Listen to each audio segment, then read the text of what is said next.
Hello बच्चों, आज मैं स्टार्ट कर रहा हूँ क्वेश्चन नंबर 41 से।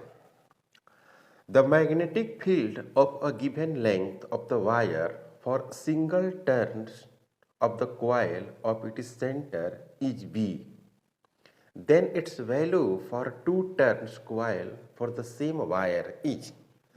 एक वायर है इस तरह का, ठीक है, तो इसकी लंबाई कुछ होगी। ओके,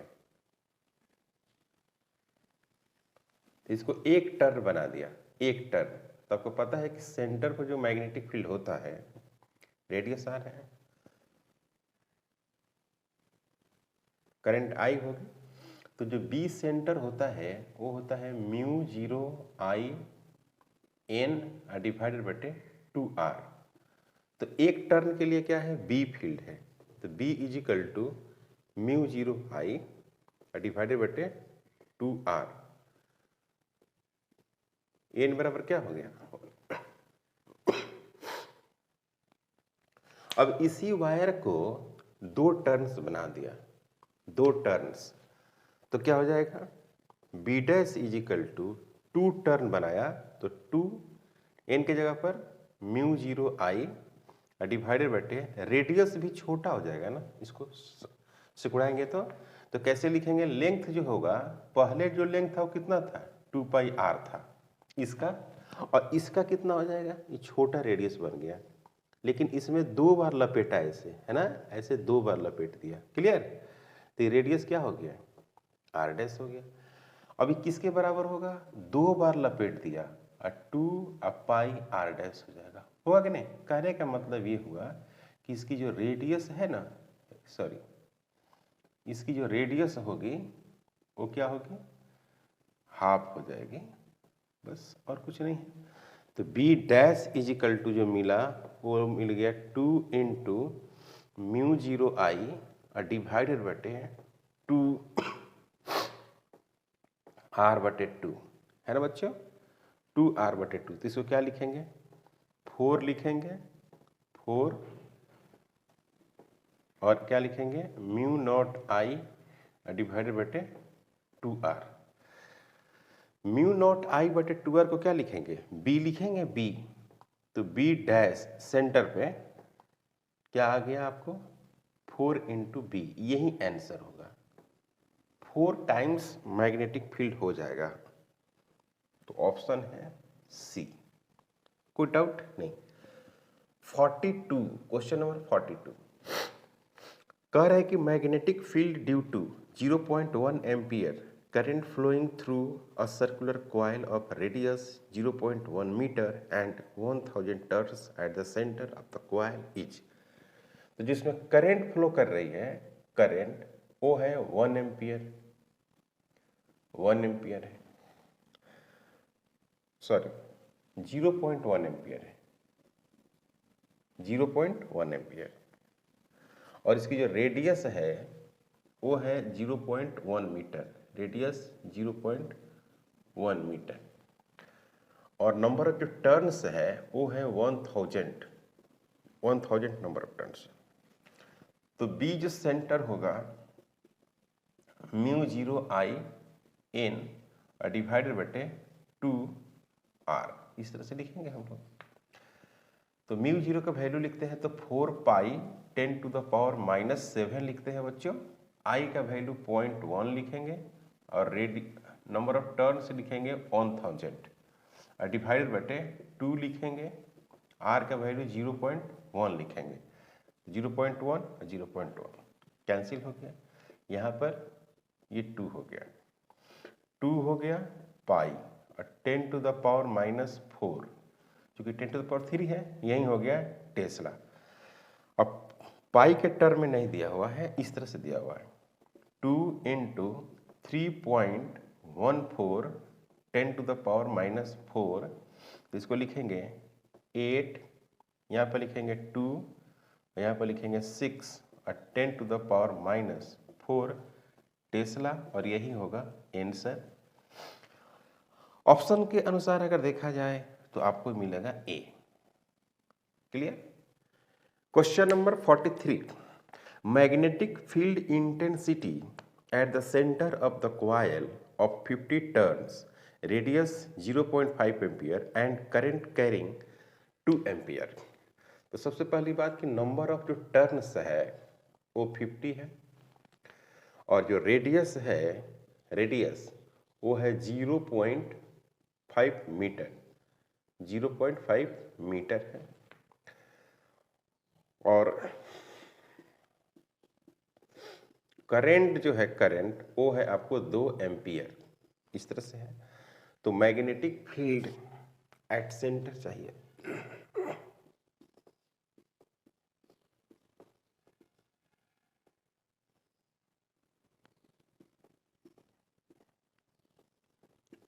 डिवाइडेड बटे 2r।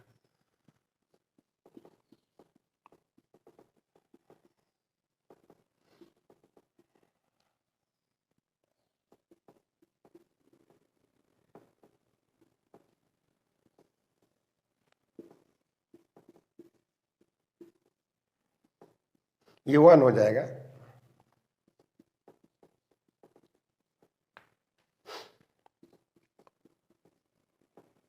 ये 100 हो जाएगा।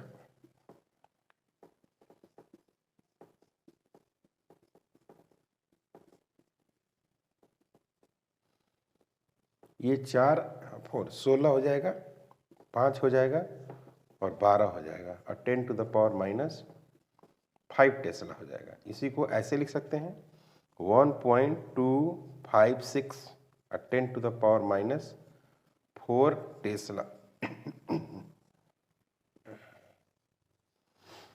ये आंसर होगा। तो B 44, a coil of 1 turns is made of the wire of certain length, then form a same coil of the 2 turns is made. If the same current is passed in both cases, the ratio of the magnetic induction at their center will be। Ratio चाहिए आपको। तो सबसे पहली बात ये है कि ये जो है ये सिंगल वायर के लिए है, इसमें करंट I है और ये है आपको यहाँ पर मैग्नेटिक फील्ड B1 है, सेंटर पर मैग्नेटिक फील्ड B1 नाम दिया हूँ और ये n नंबर ऑफ टर्न्स के लिए है। एक टर्न है, इसकी लंबाई क्या है, L है। L इसकी लंबाई है 2πr। क्लियर। तो इसके लिए जो मैग्नेटिक फील्ड है उसका नाम B1 है सेंटर पर और ये होता है μ0I डिवाइडेड बटे 2r, ऐसे होता है। सेकेंड केस जो है B2 वो हो जाएगा क्या, μ0I और कितने टर्न्स हैं, 2, तो यहाँ पे 2 मल्टीप्लाई कर देंगे और रेडियस भी क्या हो जाएगा, इसका घट जाना जाएगा 2r डैश। तो इसका रेडियस निकालते हैं। कैसे निकालेंगे, पहले वाला जो लेंथ है और बाद वाला लेंथ दोनों बराबर होगा। तो यहाँ पर क्या है कि पहले वाला तो लेंथ है, ऐसे लिखते हैं L dash is equal to L, पहले वाला लेंथ और बाद वाला लेंथ दोनों बराबर होगा। तो ये कैसा हो गया, 2 टाइम्स है 2πr डैश है, नया रेडियस बन गया। इसको क्या कर दिया, 2 बार ऐसे घुमा दिया तो रेडियस क्या हो गया, रेडियस हो गया r डैश, इसका नाम हो गया r डैश। और कितने बार घुमाए हैं, 2 बार। तो इसका पूरा लंबाई कितना हो गया, 2πr डैश, लेकिन ऐसे कितना है, 2 है तो 2 से मल्टीप्लाई कर दिया और ओरिजिनल लेंथ कितना था, 2πr, तो इसी के ना बराबर होगा, ओरिजिनल लेंथ के ही बराबर होगा। तो 2π से 2π कैंसिल, तो r डैश हो जाएगा r/2। तो इसको आप बनाइए, B2 is equal to μ0I divided बटे 2 और r/2। पहले से क्या है 2, इसको ऊपर भेज देंगे, इसको ऊपर भेजेंगे तो B2 इज इक्वल टू क्या मिलेगा, μ0, क्या मिलेगा बच्चों, μ0 इंटू I इंटू 4 डिवाइडेड बटे कितना, 2r। हमको B1 और B2 का रेशियो चाहिए ना, तो B1 डिवाइडेड बटे B2 अगर करते हैं तो क्या मिलेगा, μ0I डिवाइडेड बटे कितना, 2r, और μ0I इंटू 4 डिवाइडेड बटे 2r। तो ये 2r से 2r कैंसिल, ये कैंसिल, ये कैंसिल। तो यहाँ पर क्या होगा b1 डिवाइडेड बटे b2 is equal to 1 divided बटे 4। तो ये क्या हो जाएगा b1 रेशियो और b2 ratio is equal to 1 ratio 4। यही आंसर होगा। और ऑप्शन अगर आप देखेंगे तो आपको मिल जाएगा बी ऑप्शन मिल रहा है। क्लियर? सिंपल क्वेश्चन है, ये कठिन क्वेश्चन नहीं है। एक एल लेंथ का वायर है तो उसका ऐसे लिखेंगे 2πr, तो इसका मैग्नेटिक फील्ड होगा ये सेंटर पर एक टर्न्स के लिए। अब इसी वायर को क्या कर दिया ना, 2 बार लपेटा तो सिकुड़ जाएगा ना, तो आर डैश रेडियस हो जाएगा। तो आर डैश कैसे मैग्नेटिक फील्ड लिख लिया, 2 टर्न्स के लिए 2 से मल्टीप्लाई कर दिया। अब पहले वाला लेंथ इसका लेंथ दोनों तो बराबर ही होगा ना, इसमें 2 बार लपेटा गया है, तो एल डैश बराबर एल हो गया। तो 2 इंटू 2πr डैश, इसकी लंबाई रेडियस के हिसाब से circumference 2πr dash is equal to 2π into R. तो आर डैश कितना हो गया r/2। तो b2 is equal to μ0 I into 2 divided बटे 2 r/2। इस 2 को ऊपर फेंके तो 4 हो गया, और ये पहले से क्या था b1 था, रेशियो लिया, ये आ गया। इंपॉर्टेंट है। 45 from ampere circular law for a long straight wire of circular cross section carrying the steady current, the variation of magnetic field inside and outside of the region। इस तरह से एक wire है, इस तरह से, और वायर कैसा है, सॉलिड। वायर तो सॉलिड है ना होता है भाई, अंदर तो होलो होता नहीं है वायर में। ओके, तो इसकी अपनी रेडियस है, कैपिटल आर जो है रेडियस ऑफ वायर है, रेडियस ऑफ वायर। क्लियर? आई जो है, आई क्या है, करंट है। ओके, स्मॉल जो आर है वो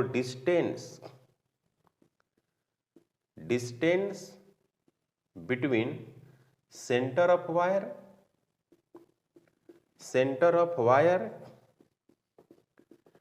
एंड पॉइंट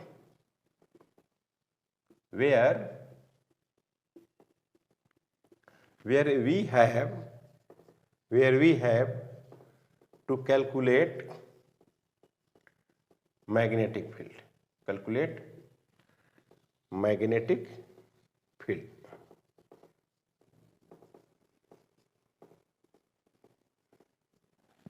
फील्ड।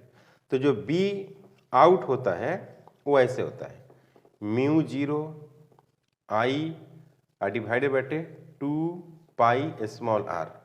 मतलब कि जो बी आउट होगा वो रेक्टेंगुलर घटेगा। क्लियर? डिक्रीज करेगा।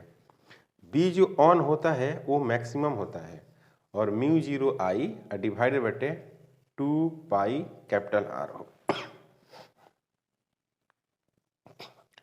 बी जो इन होता है वो μ0 I R डिवाइडेड बटे 2π फिर R का स्क्वायर। इसमें होता है बी इन में लिनियरली बढ़ता है। तो ऑप्शन देखिए क्या लिखा हुआ है। ए ऑप्शन में लिखा रहा है कि uniform and remains constant for both the region. तो बोथ द रीजन कौन, एक इन साइड और दूसरा आउटसाइड। तो इन साइड में सेंटर से सरफेस तक बढ़ता है, ये बता रहा है, और आउटसाइड में क्या होता है, घटता है। 1/r से पता चल रहा है। तो पहला गलत।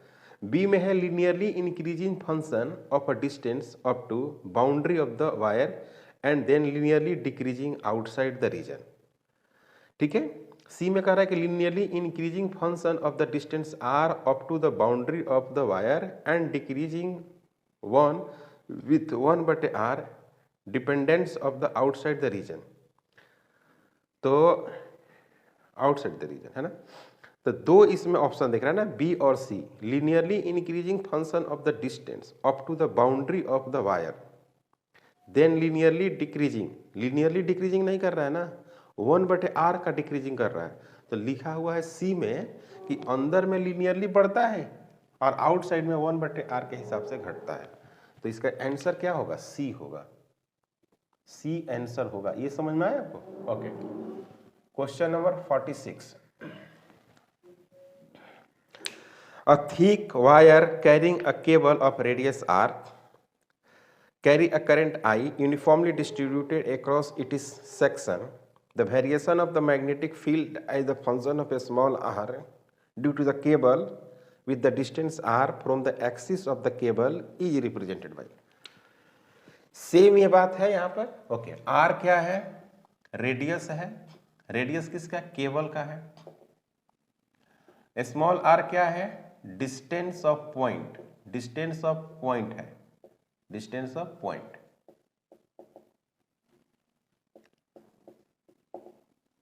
आई क्या है भाई? करंट. अब बी ऐसे लिखा हुआ बी आर, मतलब कि magnetic field of the function of R. तो बी इन जो होगा वो क्या होगा?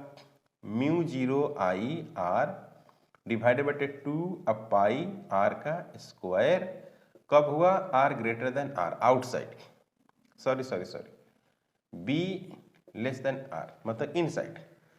B on mu 0 I divided by 2 pi R. R बराबर R. B out mu 0 I divided बटे 2 पाई स्मॉल आर. बी मतलब कि ये हो गया, यहां पर हो गया कि R greater than R. B centre में हो गया 0, आर बराबर 0. तो मैग्नेटिक फील्ड का एक ग्राफ होगा यहाँ पर. इधर हो गया बी टेस्ला में और यहाँ हो गया आर मीटर में. तो सेंटर पर हो गया 0, उसके बाद लिनियरली बढ़ रहा है. ओके, सतह पर सबसे ज्यादा हो गया, सतह पर सबसे ज्यादा. क्लियर? ये यहां से और यहां से क्या हो गया? R greater than R. और उसके बाद क्या होगा? इस तरह से घटेगा. देख रहे हैं? तो ये हो गया आउटसाइड में. ये हो गया आपको बी ऑन. ये क्या हो गया आपको? B in. ये क्या हो गया बच्चों? B centre. तो ये वाला ग्राफ होगा. तो ग्राफ को अगर देखा जाए तो आंसर में क्या मिलेगा आपको? डी मिलेगा. आंसर 47. क्वेश्चन नंबर है 47. An infinitely long straight conductor carry a current of 5 ampere as shown. Full stop. An electron is moving with the speed of 10 to the power 5 meter per second parallel to the conductor. Full stop. The perpendicular distance between electron and the conductor is 20 centimeter at an instant. Calculate magnetic force experienced by the electron at that instant. V is equal to 10 to the power 5 meter per second. Question आसान है, कठिन नहीं है. इस तरह से current flow कर रही है. आई इक्वल टू आपको दिया हुआ है 5 एम्पियर. ये हो गया Q और ये हो गया आपको P.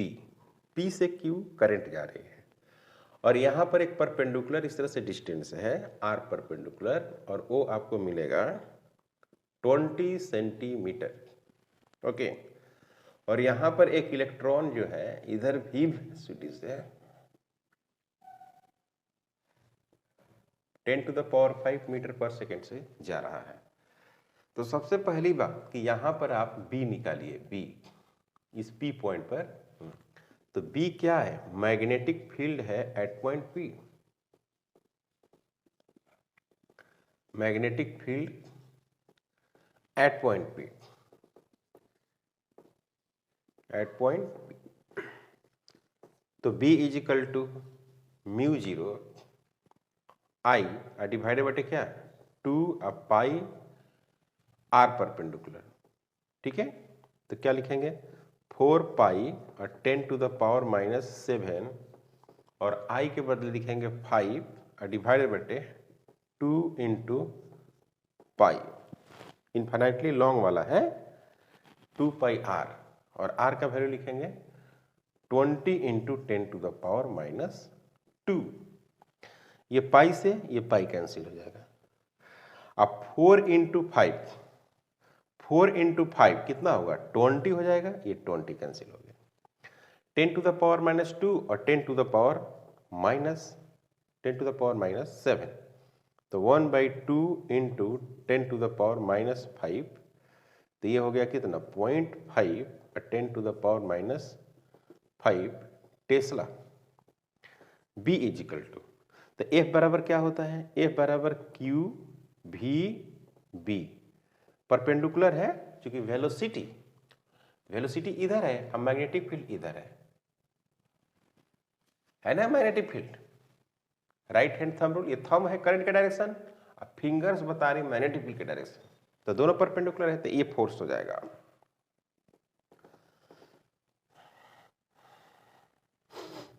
इलेक्ट्रॉन है तो उसका चार्ज कितना होगा 1.6 into 10 to the power minus 19।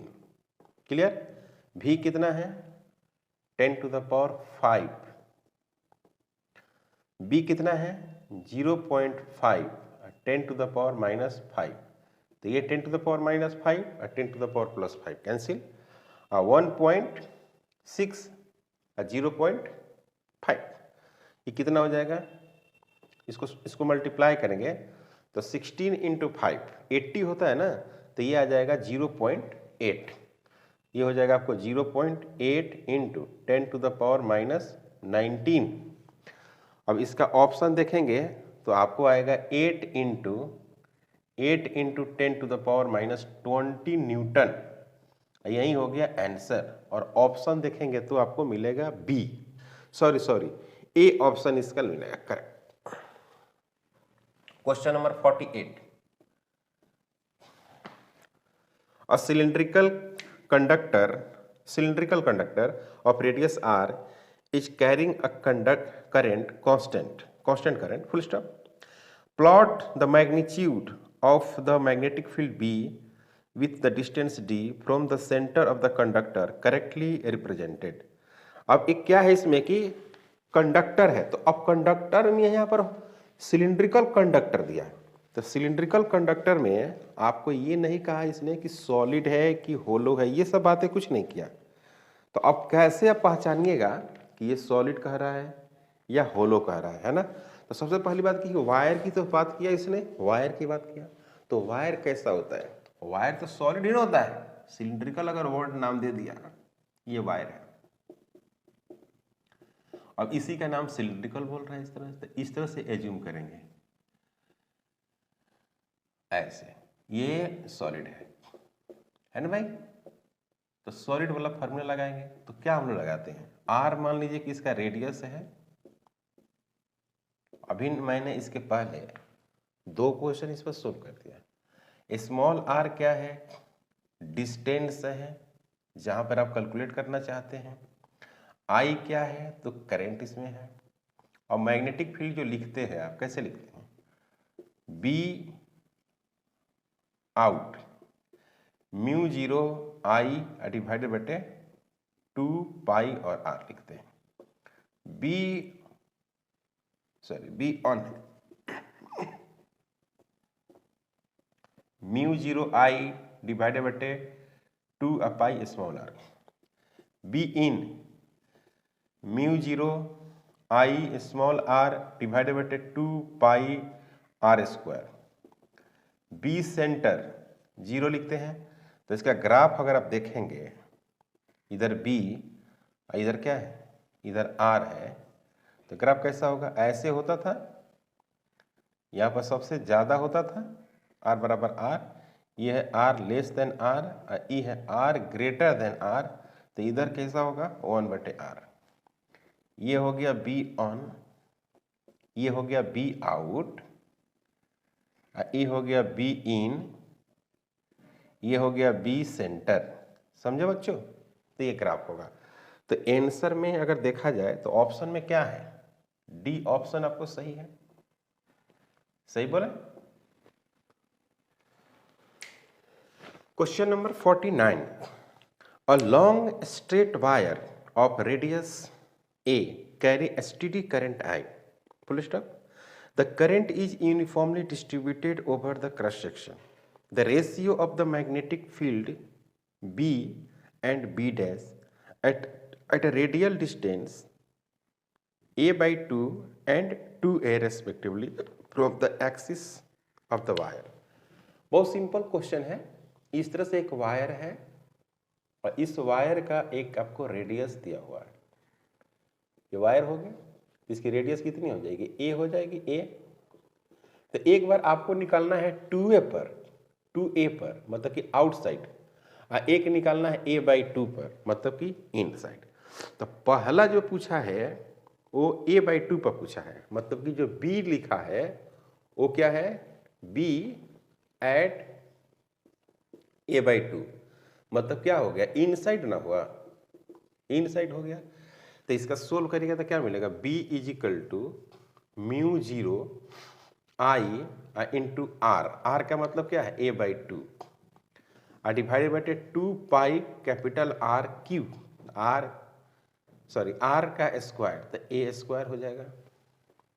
इसको सोल्व करेंगे तो क्या मिलेगा, इसको सोल्व करिएगा तो आपको मिलेगा म्यू 0 i, a से a कट जाएगा, यहाँ पर मिलेगा 2 और पाई a इंटू a। कोई डाउट नहीं, ये आपको मिलेगा यहाँ पर, क्लियर। सॉरी इंटू 2, तो ये हो गया b। अब कह रहा है कि b डैश एट 2a मतलब ये क्या हो गया, आउटसाइड हो गया ना, आउटसाइड हो गया। तो यहाँ पर क्या मिलेगा, b dash is equal to mu 0 i और डिवाइडेड बटे क्या होता है यहाँ पर 2 पाई इंटू स्मॉल a मतलब स्मॉल r। तो स्मॉल r का मतलब यहाँ पर 2a आउटसाइड हो गया। तो यहाँ पर क्या लिखेंगे, म्यू 0 i डिवाइडेड बटे 2 पाई a इंटू 1/2। तो ई हो गया सेकेंड और ये हो गया first.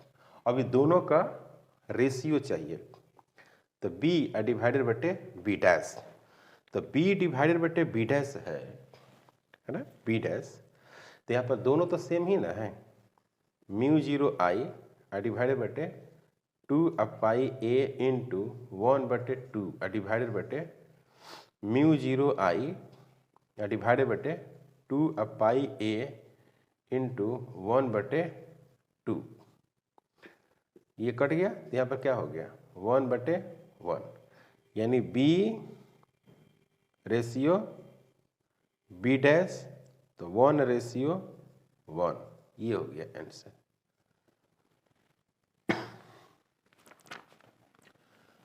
Question number 50, question number 50 करे कि 2 identical long wires conducting wires AOB and COD are placed at the angle right angle to each other with one above other such that O is their common point for the two full stop.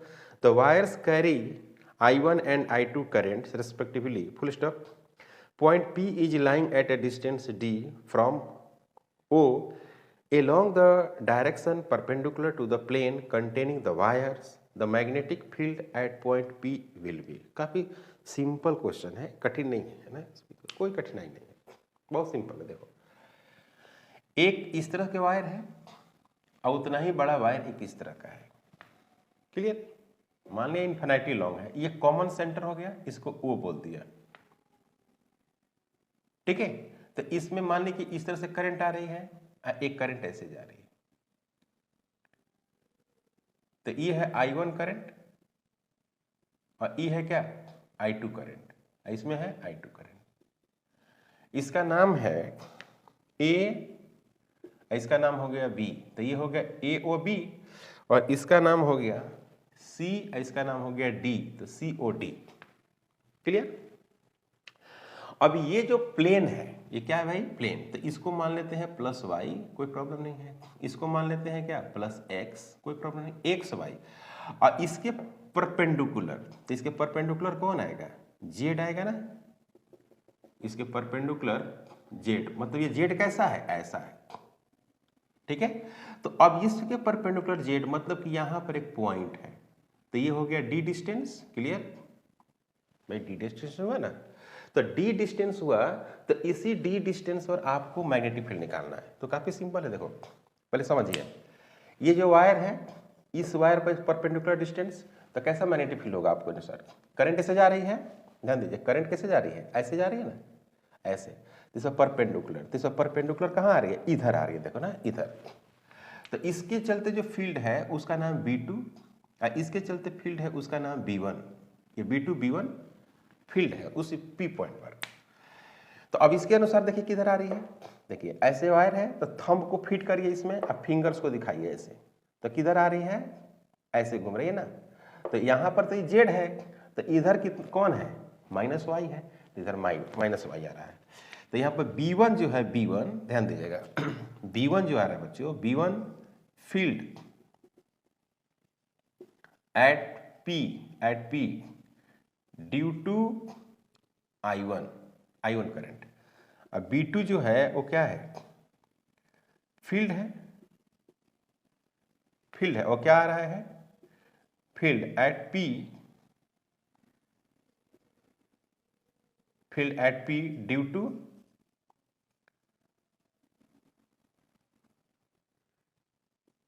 To I1, इस तरह से जा रहा है। तो B1 की अगर हम बात करें B1 का, तो ये हो जाएगा आपको क्या? म्यू 0 I1 डिवाइडेड बटे 2 पाई और D, 2 पाई D, और यहाँ पर क्या हो जाएगा? वेक्टर, और ये क्या हो जाएगा? Minus J cap. B1 की अगर बात करते हैं तो ऐसे, तो नीचे आ रहा है, इसमें कहाँ जा रहा है? ऐसे नहीं, सॉरी ऐसे, करंट ऐसे है तो थंब के डायरेक्शन में करंट, और फिंगर्स मैग्नेटिक फील्ड को बताएगी, तो ऐसे घूमेगा तो सीधे कहाँ जा रही है? इस पॉइंट पर अगर लेंगे तो इधर आएगी, तो इधर -x हो जाएगा। B2 तो यहाँ पर क्या होगा? म्यू 0 I2 डिवाइडेड बटे 2 पाई D, और यहाँ पर क्या हो जाएगा? Minus I cap. अब ये क्या दिख रहा है आपको? B1 जो है परपेंडिकुलर है किस पे? B2 पे। B1 और B2 दोनों परपेंडिकुलर है, तो परपेंडिकुलर है तो BP क्या होगा? अंडर रूट B1 का स्क्वायर प्लस B2 का स्क्वायर। तो जो BP होगा वो क्या हो गया आपको? Under root mu 0 I1 divided बटे 2 पाई D इसका square plus mu 0 I2 divided बटे 2 पाई D इसका क्या होगा? स्क्वायर। क्लियर? यहाँ तक कोई प्रॉब्लम नहीं। तो यहाँ पर क्या हो गया? म्यू 0 डिवाइडेड बटे 2 पाई D, और यहाँ पर क्या मिलेगा? I1 प्लस I2 इसका पावर 1/2, यही आंसर होगा।